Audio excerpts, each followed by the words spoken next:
چنانچہ ایک مشہور واقعہ لکھا ہے، ایک اللہ والے جا رہے تھے، سامنے سے ایک میاں بیوی بھی آ رہے تھے، بارش کا تھوڑی دیر پہلے بارش ہو چکی تھی تو کیچڑ سا تھا۔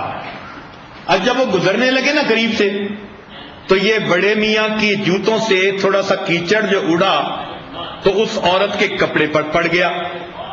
عورت نے اس کو جلی کٹی سنانی شروع کر دی۔ خاوند کو غصہ آیا، اس نے اس بڑے میاں کے تھپڑ لگا دیا کہ اندھے ہو، تمہیں نظر نہیں آتا، کپڑے خراب کر دیے تو نے۔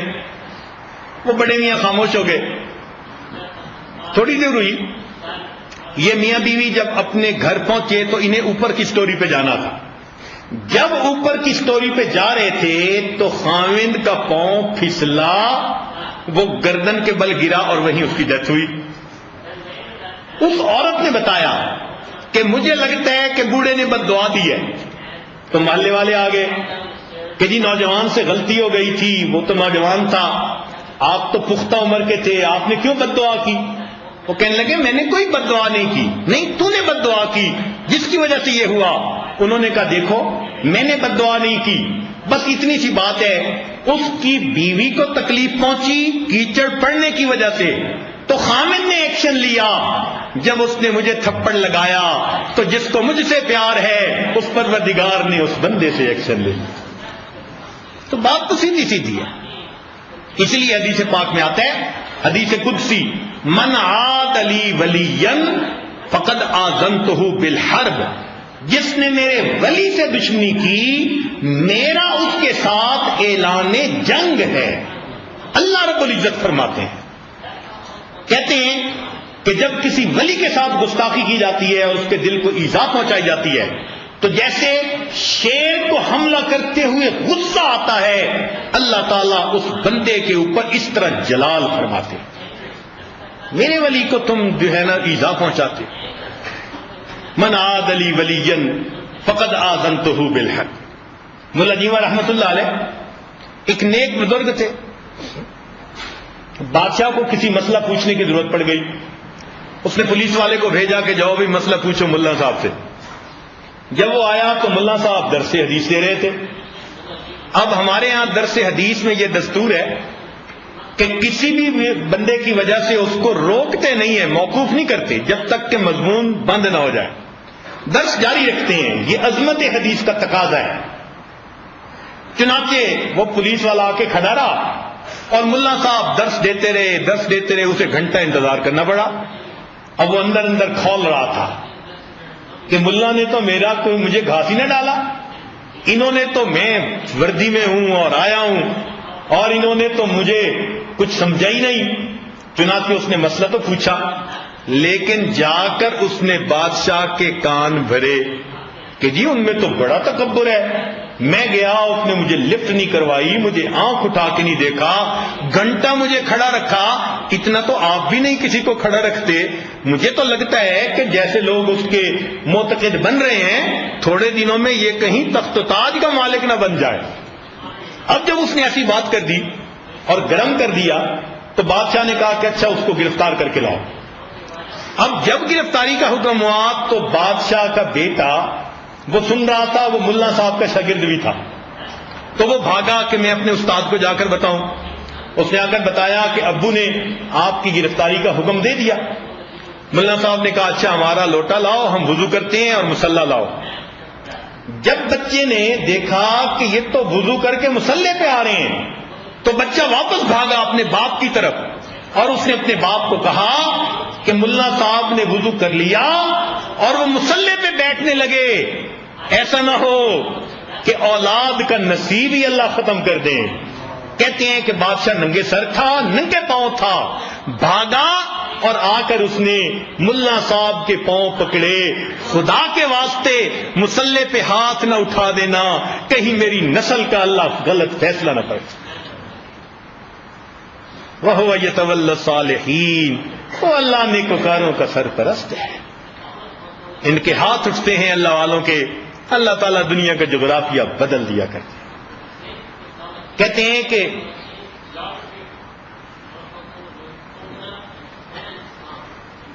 جب صلیبی جنگیں جیت لیں تو صلاح الدین ایوبی بیت المقدس میں ایک رات آیا. اس کو اطلاع ملی تھی کہ دشمن کا بحری بیڑا آ رہا ہے ان کی مدد کے لیے. مسلمانوں کی تعداد تھوڑی، ان کے پاس سامان تھوڑا. جب اس کو اطلاع ملی کہ دشمن کا بحری بیڑا آ رہا ہے تو اس کو پریشانی ہوئی. آخر وہ چیف ایگزیکٹو تھا، تو بیت المقدس میں وہ ساری رات اللہ تعالیٰ کے سامنے دعائیں مانگتا رہا، روتا رہا. پوری رات اس نے رکوع اور سجود میں گزار دی. فجر کی نماز پڑھ کے باہر نکلا. دروازے کے اوپر اس کو ایک نیک بزرگ نظر آیا، چہرے پہ نور تھا اور چہرہ گواہی دے رہا تھا کہ یہ کوئی صاحب کمال شخصیت ہے.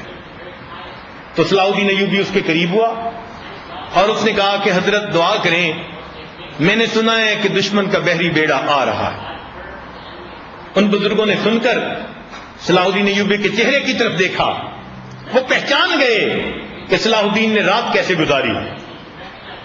فرمانے لگے، صلاح الدین تیرے رات کے آنسوؤں نے دشمن کے بحری بیڑے کو ڈبو دیا ہے.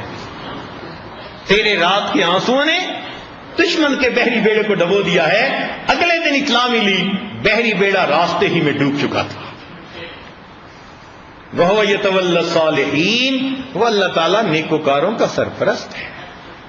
اس لیے جبے اور دستار نے جن ملکوں میں اسلام پھیلایا اور دین کا پرچم لہرایا، بالآخر کوٹ پتلون پہننے والے مسلمانوں نے سب اپنے ہاتھوں سے گوا دی. ہم اگر چاہتے ہیں کہ اللہ کی مدد رہے، اس کا ایک طریقہ ہے کہ اللہ رب العزت نیکوکاروں کا سرپرست ہے. ہم اپنے آپ کو نیکوکاروں کے زمرے میں شامل کر لیں. اگر ایک باپ ملٹائی ملینر ہو اور اس کا بیٹا کہیں چپڑاسی کی نوکری ڈھونڈتا پھرے تو باپ کو کتنا برا لگے گا. میں ملٹائی ملینر، میری فیکٹریاں درجنوں، میرے پاس کسی چیز کی کمی نہیں، کاریں ہیں، بہاریں ہیں، روٹی ہے، بوٹی ہے، ہر نعمت ہے. میرا بیٹا وہ جگہ جگہ جا رہا ہے انٹرویو کے لیے چپڑاسی لگنے کے لیے. بالکل یہی مثال ہے ہماری کہ اللہ رب العزت خزانوں کے مالک ہیں اور وہ چاہتے ہیں کہ اپنے خزانوں کو ہم پر خرچ کریں اور ہمیں دنیا میں عزتیں دیں.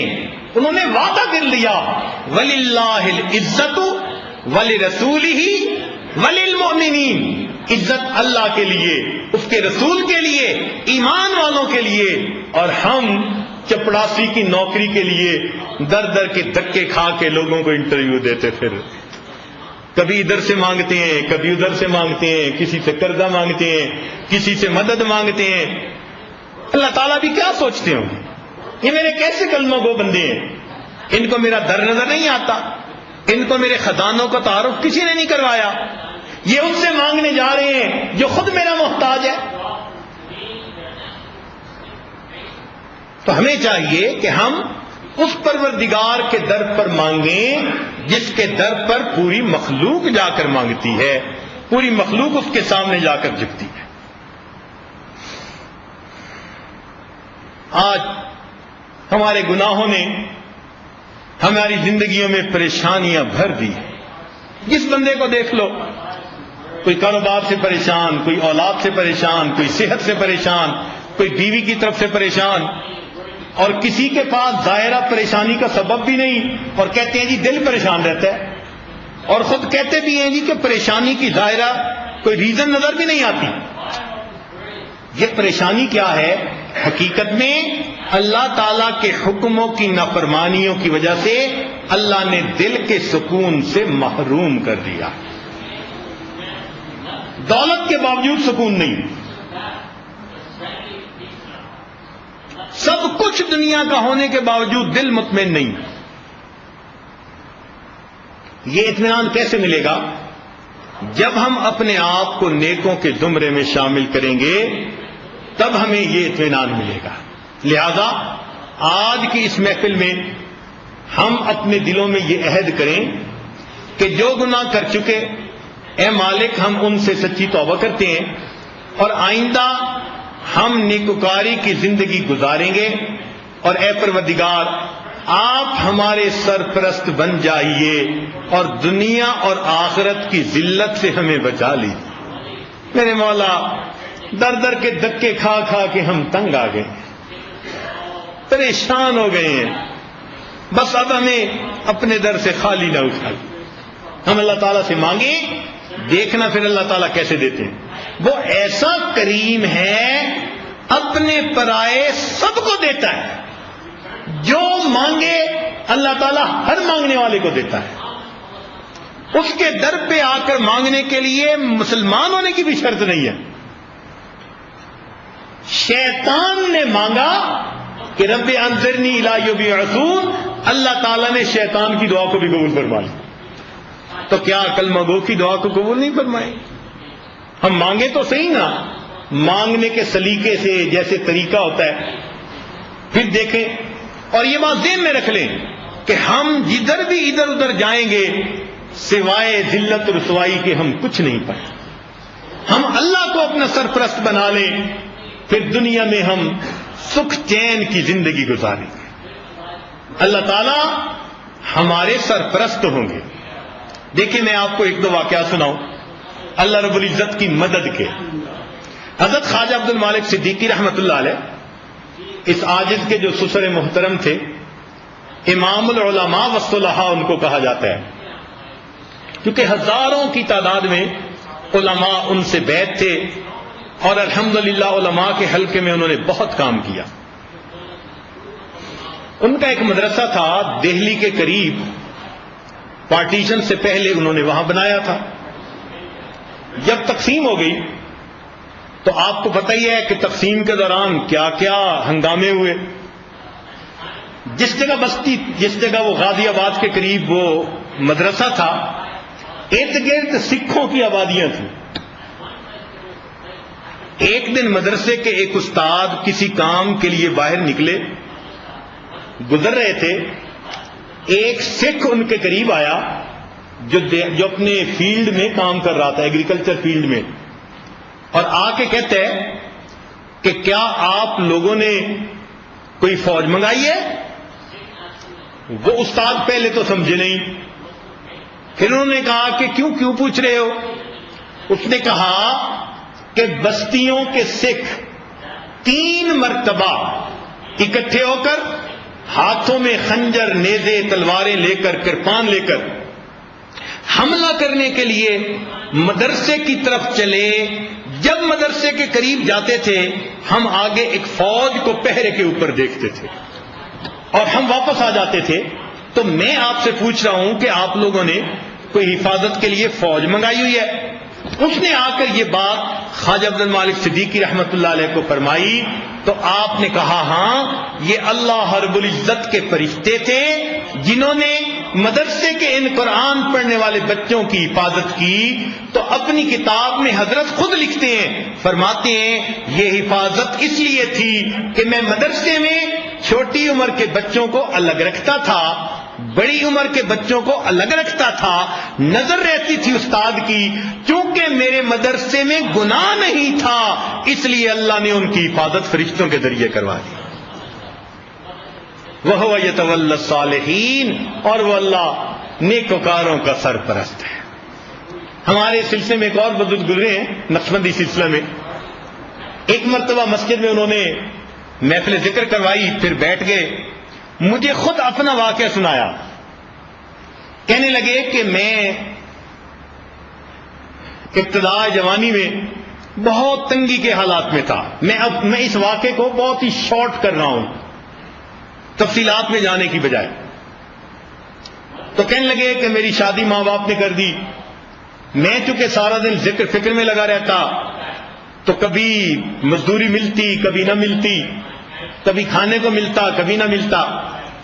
بیوی اتنی صابرہ تھی کہ جس دن کھانا نہ ملتا تو وہ مجھ سے شکوہ نہ کرتی، اتنا کہتی جے کہ کہیں سے کوئی پتے ہی لے آئیں، مولی کے، گاجر کے، اور ہم انہی کو دھو کر کھا لیں گے اور اللہ کا شکر ادا کر لیں گے۔ بیوی اللہ نے مجھے ایسی دی۔ میں اپنے شیخ کو ہمیشہ خط لکھتا، پیغام دیتا، خواجہ فضل علی قریشی رحمت اللہ علیہ، حضرت میرے لیے دعا کیجئے۔ حضرت جواب میں فرماتے ان اللہ مع الصابرین، ان اللہ مع الصابرین۔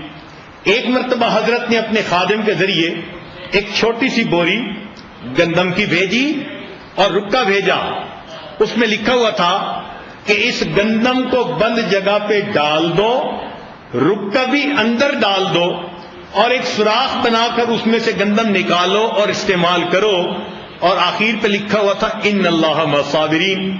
کہنے لگے کہ میں نے اسی طرح کیا اور اس گندم کو استعمال کرنا شروع کیا۔ فرمانے لگے نماز پڑھ کے اللہ کے گھر میں باوضو بیٹھا ہوں اور آپ کو یہ بات صرف اس لیے بتا رہا ہوں کہ آپ کو پتہ چلے اللہ کی مدد کیسے ہوتی ہے۔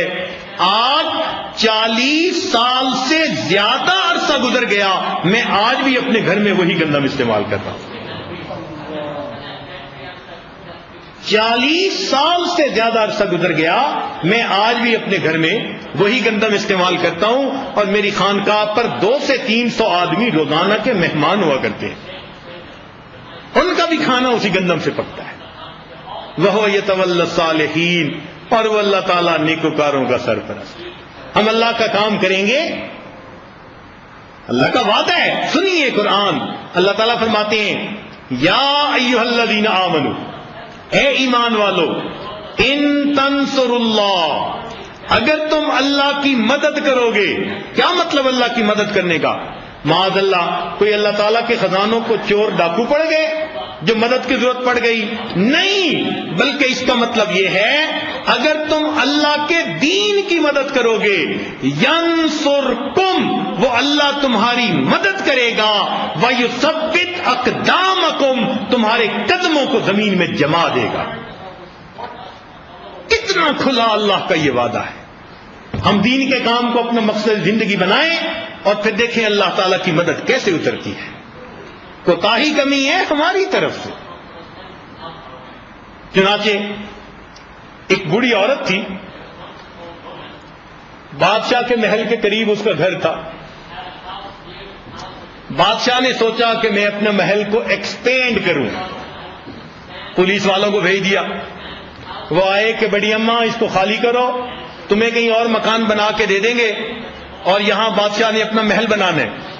اس نے کہا میں تو کہیں اور نہیں جانا چاہتی، میری زندگی یہیں گزری ہے، اب میں چاہتی ہوں کہ مجھے ڈسٹرب کوئی نہ کرے، میں زندگی کا آخر کسی نئی جگہ نہیں جانا چاہتی۔ پولیس والے چلے گئے۔ اب اس بوڑھی عورت کو اپنے رشتہ داروں میں کوئی شادی کا معاملہ تھا، تقریب تھی، وہاں جانا پڑ گیا۔ یہ بیچاری 1 مہینے کے لیے وہاں چلی گئی۔ 1 مہینے کے بعد جب واپس آئی، اپنا مکان ڈھونڈتی ہے تو نظر نہیں آتا۔ بعد میں پتا چلا کہ جی یہ تو یہاں تھی نہیں، تو پولیس والوں نے آ کے مکان کو گرایا اور اپنے بادشاہ کے محل کی کنسٹرکشن کر کے 1 مہینے میں چھت بھی ڈال دی۔ جب اس کو پتا چلا کہ یہ ہو گیا تو یہ بڑی حیران کہ اچھا ایسے ہوا۔ پولیس والے نے کہا تو نہیں تھی یہاں۔ جب پولیس والے نے کہا تو نہیں تھی، اس بوڑھی عورت نے آسمان کی طرف دیکھ کر کہا اللہ میں اگر یہاں نہیں تھی تو یہی تھا۔ اے اللہ میں اگر یہاں نہیں تھی، اللہ تو یہی تھا۔ یہ الفاظ اس کے کہنے سے بادشاہ کے محل کی چھت زمین پر آ گری۔ پتہ چلا یہ کیا ہوا؟ جب پولیس والے نے بتایا کہ عورت کی بد دعا تھی، بادشاہ نے پاؤں پکڑ کے معافی مانگی، دوبارہ مکان بنا کر دیا۔ ہم سے غلطی ہوئی، ہمیں نہیں پتا تھا، تو اللہ کی ایسی مقبول بندی۔ رابعہ بصریہ سو رہی ہیں اپنے چھوٹے سے صومعہ میں، ایک چور آ گیا، وہاں اور تو کچھ تھا نہیں، ایک چادر پڑی ہوئی تھی، اس نے وہ چادر اٹھا لی، لیکن جیسے ہی چادر اٹھائی وہ دروازے کی طرف دیکھا تو کچھ نظر نہیں آتا۔ جیسے بندے کو چکر آتے ہیں نا تو آنکھ کے آگے اندھیرا، بس آنکھ کے آگے اندھیرا آ گیا۔ اب وہ کنفیوز ہوا تو اس نے چادر نیچے پھینک دی. جیسے ہی چادر چھوڑی پھر اسے روشنی نظر آئی دروازے کی. گھبرا گیا, پسینہ آ گیا, باہر نکلنے لگا تو باہر نکلتے آواز آئی, اگر ایک دوست سویا ہوا ہے تو دوسرا دوست جاگتا ہے. اگر ایک دوست سویا ہوا ہے تو دوسرا دوست جاگتا ہے. تمہیں جرأت کیسے ہوئی یہاں سے کوئی چیز چرانے کی؟ وَهُوَ يَتَوَلَّى الصَّالِحِينَ, اور وہ اللہ نیکوکاروں کا سرپرست ہے. ہم اللہ تعالیٰ کے ساتھ یہ ذرا ڈیل کر کے تو دیکھیں نا. طریقہ بڑا آسان ہے کہ جتنے گناہ کرتے ہیں ان سے سچی توبہ کر لیں. فرشتے ہم نہیں بن جائیں گے کہ بعد میں گناہ کریں گے ہی نہیں, ہو جائیں گے, لیکن جیسے گناہ ہوگا پھر توبہ کریں گے. 10 بار گناہ ہوگا 10 بار توبہ, 100 بار گناہ 100 بار توبہ.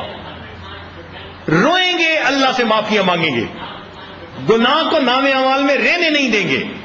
اگر ہم اس طرح نیکوکاروں کے زمرے میں شامل ہو گئے تو اللہ رب العزت کی مدد شامل حال ہوگی. اور یاد رکھنا, جب اللہ کی مدد کسی پلڑے میں آ جاتی ہے اس پلڑے کو ساری دنیا سے جھکا دیا کرتی ہے. اور اس کے سوا کوئی دوسرا حل بھی ہمارے پاس نہیں ہے. ہم اگر یہ سوچیں نا کہ کوئی اور آپشن دیکھتے ہیں, نہیں, ایک ہی آپشن ہے مومن کے پاس, اور کوئی آپشن نہیں ہے. کہتے ہیں کہ پرائی بکری کو کوئی گھاس نہیں ڈالا کرتا, اور واقعی ہم نے تجربہ کیا. چھوٹی عمر میں دیہاتی ماحول تھا کہ جس کتے کے گلے میں پٹے کا نشان ہوتا تھا اس کتے کو کسی دروازے سے ٹکڑا نہیں ملا کرتا. ہر بندہ سوچتا تھا پٹے کا نشان ہے, یہ کسی کا راکھواں ہے, لہذا یہ اپنے مالک کے دروازے پہ جا کے کھائے. اگر کسی کتے کو کوئی ٹکڑا نہیں ڈالتا کہ گلے میں پٹا پڑا ہے, ہمارے تو گلے میں کلمے کا پٹا پڑ چکا, ہم کس در پہ جائیں گے؟ کون ہماری فریادوں کو سنے گا؟ کوئی نہیں سننے والا, ایک اللہ رب العزت ہے. بس اب ہم اسی کے در پہ آ جائیں. میرے مولا, نسبت تیری لگ گئی کہ ہم نے کلمہ پڑھ لیا, اب آپ ہمارے نفوس کا تزکیہ کر دیجئے. میرے مولا, ہمارے بس میں بھی نہیں ہے.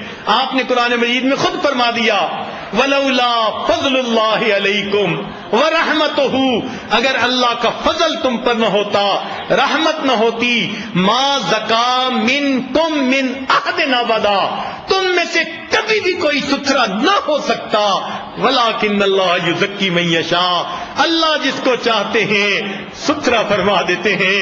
مولا, جب ہمارے عملوں سے کچھ نہیں بننا, آپ کی رحمت کی نظر سے بننا ہے, تو ہم تو فریاد کرتے ہیں آپ رحمت کی ایک نظر ڈال دیجئے, ہمارے کاموں کو سنوار دیجئے, پریشانیوں کو دور کر دیجئے, اللہ ذلتوں سے بچا لیجئے. اے اللہ, ہمیں دنیا میں سکون کامیابی کی زندگی عطا فرما دیجئے.